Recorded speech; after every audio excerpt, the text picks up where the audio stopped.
Bonjour à tous les amis et bienvenue dans cette nouvelle vidéo. On va parler football, on va parler de la Coupe d'Afrique des Nations. On va commencer les analyses de matchs et pour démarrer, on se devait de le faire en parlant du tenant du titre, qui n'a autre que l'Algérie. Les Fennecs avaient gagné donc l'édition 2019 et ils entrent en compétition demain à 14h heure française contre la Sierra Leone. Programme de cette vidéo, on va donc décortiquer un petit peu ce qui se passe du côté de la sélection algérienne, parler du groupe, parler plus précisément de l'adversaire, la Sierra Leone, et à la fin on va donc donner le pronostic et les différents paris sportifs que je vous conseillerais de jouer sur ce match. Si la vidéo vous plaît, c'est très important, merci de la liker et dites-moi dans les commentaires parce que je vais vraiment essayer d'enchaîner le rythme de vidéo quel prochain match vous voulez voir analysé sur la chaîne. Pour ceux qui veulent encore plus de contenu lié aux paris sportifs, je sais que vous êtes énormément nombreux à me suivre pour ça, je vous conseille vraiment de rejoindre mon groupe Telegram. C'est une application de messagerie dans laquelle je balance des pronostics, j'envoie des posts et vous recevez immédiatement une notification. Il y a plus de 41 000 personnes qui suivent mes pronostics. Là on vient de commencer à encaisser sur la CAN. Je tourne cette vidéo lundi à 16 h et Sadio Mané vient de marquer un penalty pour le Sénégal et de nous faire encaisser.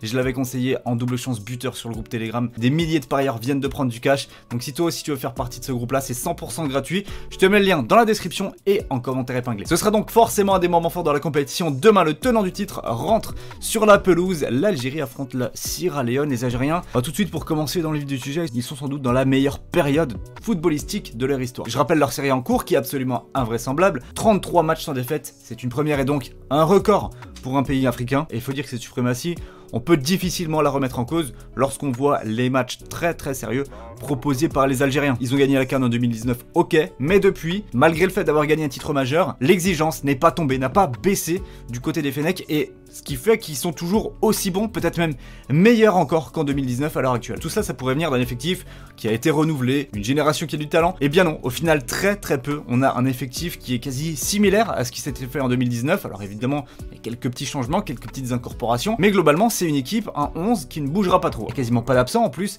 pour les Algériens, si ce n'est Guedioura et Andy Delors à cause de la brouille avec le sélectionneur. Mais ça, c'est un choix complètement assumé du sélectionneur. Sinon, les leaders de cette formation, ils sont bien présents. Je pense évidemment à Bounedjah sur le front de l'attaque, à Riyad Mahrez à côté de lui, à Belaïli. Donc d'ailleurs ce trio d'attaque, c'est vraiment un trio de leaders, un trio d'hommes forts de la sélection algérienne. Au milieu de terrain, Benasser qui a été meilleur joueur de la compétition en 2019, Mboli dans les buts qui répond toujours vraiment présent dans les grandes compètes comme ça. Dans ce type de format, il adore ça, il sait toujours se sublimer et on sait qu'il va faire une grosse canne. Donc pour moi, si je devais résumer les forces de cette équipe algérienne, c'est leur esprit de guerrier. Vraiment l'état d'esprit dans lequel l'Algérie rentre sur le terrain et va vivre ces matchs, c'est vraiment ce qui fait que je pense que les Algériens aiment leur équipe. Ça va au combat, ça donne tout, ça mouille le maillot, et en plus de ça, il y a de la qualité technique, il y a de la qualité individuelle à peu près partout sur le terrain. Pour le placer au-dessus de l'équipe, et parce qu'il faut impérativement parler de lui, c'est le sélectionneur Jamel Belmadi. Un homme qui réalise un management absolument exceptionnel sur sa sélection.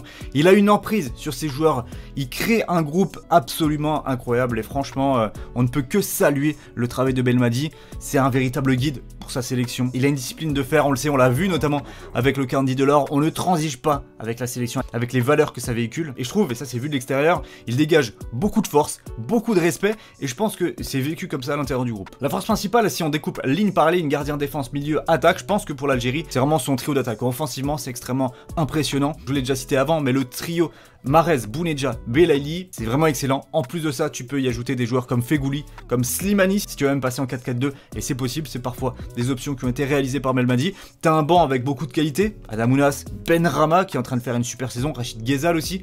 Donc voilà, franchement, t'as beaucoup de cartouches possibles pour l'aspect offensif des Algériens. Niveau faiblesse, il faudra peut-être se pencher un petit peu sur la défense. On va se demander, ça c'est peut-être assez légitime, est-ce qu'elle tiendra le choc durant toute la compétition? C'est objectivement, je pense, la partie du terrain où il y a le moins de talent. En attaque, je vous l'ai dit, c'est costaud. Au milieu, il y a des excellents jeunes qui viennent frapper à la porte, mais aussi des joueurs plus expérimentés. Enfin bref, c'est vraiment bon. Au gardien de but, totalement confiance en Mboli. Par contre, en défense, il y a peut-être un petit peu plus d'incertitude. Tout ça, ça devrait nous donner des matchs de l'Algérie quand même assez plaisants à voir.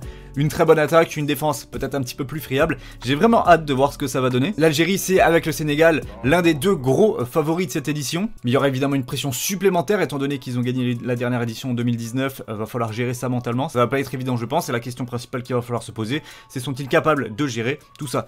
Mais comme je vous l'ai dit, vu l'état d'esprit du sélectionneur, on peut compter sur lui quand même pour inculquer le bon état d'esprit à l'équipe durant cette compétition pour essayer d'aller gagner une nouvelle Coupe d'Afrique des Nations. Historiquement, l'Algérie l'a gagné seulement 2 fois. C'est pas un grand spécialiste de la CAN donc, mais avec la sélection actuelle, on peut estimer que la 3e CAN n'est pas très loin. Penchons-nous un petit peu sur le groupe maintenant. Alors comme en 2019, l'Algérie a vraiment un très gros morceau morceau. C'était le Sénégal lors de l'édition précédente. Ça sera la Côte d'Ivoire cette année. Avec eux, on y retrouvera la Guinée et le Sierra Leone, qui sont des adversaires bien à la portée des deux équipes que j'ai citées, l'Algérie et la Côte d'Ivoire. Normalement, ça devrait faire 1 et 2. Maintenant, on va s'intéresser plus précisément à l'affrontement de demain. L'Algérie est cotée à 1,09, donc cote extrêmement faible. Je pense que c'est la plus faible des matchs de phase de groupe. 8,25 pour le nul et une cote à 55 pour la Sierra Leone. C'est dire à quel point les Algériens sont favoris demain. Ça me surprend pas vraiment, puisqu'effectivement la Sierra Leone est incontestablement, je pense, l'adversaire le plus faible du groupe, voire même peut-être le plus faible de la Coupe d'Afrique des Nations. Mais il faut souligner qu'ils ont réussi à se qualifier avec un parcours assez atypique et qui a même fait scandale sur la fin. Ils ont été qualifiés derrière le Nigeria, qu'ils ont d'ailleurs tenu en échec durant ces éliminatoires, avec un match incroyable au Nigeria où ils ont fait un 4 partout alors qu'ils étaient menés 4-0 avant la mi-temps. Un résultat extrêmement surprenant, et ça a donné le fait qu'ils avaient la possibilité de passer devant le Bénin lors du tout dernier match de ces éliminatoires qu'ils jouaient d'ailleurs à domicile. Et ce qui a fait scandale, c'est que quelques heures à peine avant le début du match, il y a 5 joueurs titulaires du Bénin qui ont été testés positifs au Covid-19 alors que les joueurs avaient été testés négatifs 72 heures avant le match et qu'ils avaient respecté les protocoles d'isolement, etc. Donc ça avait fait grand scandale. Du côté béninois, au final la Sierra Leone s'est imposée 1-0 et s'est donc qualifiée pour cette Coupe d'Afrique des Nations. Mais en toute logique, ça devrait être vraiment compliqué de chercher un résultat face aux Algériens. Moi je les vois s'imposer, bien rentrer dans la compétition. Alors au moment où je fais cette vidéo, le Sénégal vient de galérer contre le Zimbabwe. Victoire seulement 1-0 à la 97e minute sur un penalty de Sadio Mané.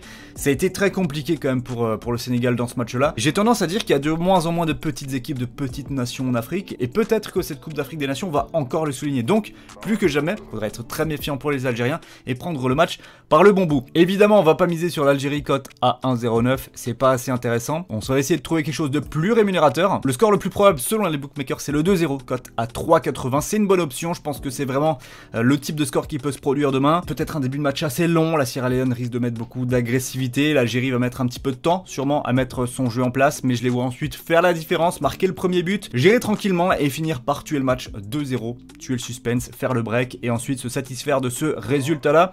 Pour sécuriser un petit peu plus, on a ici une triple chance de score avec 1-0, 2-0 ou 3-0, un multi-choix qui est coté à 1,63. Ça sera mes deux possibilités, mes deux pronostics pour ce match de demain entre l'Algérie et la Sierra Leone, en espérant donc un résultat favorable, mais pas trop, pour les Algériens. Voilà, c'est la fin de cette première vidéo sur les matchs de la Coupe d'Afrique des Nations, j'espère que ça vous plaît. Nous on se retrouvera dès demain, normalement, pour enchaîner, pour aller voir d'autres matchs, voir d'autres nations, d'autres équipes.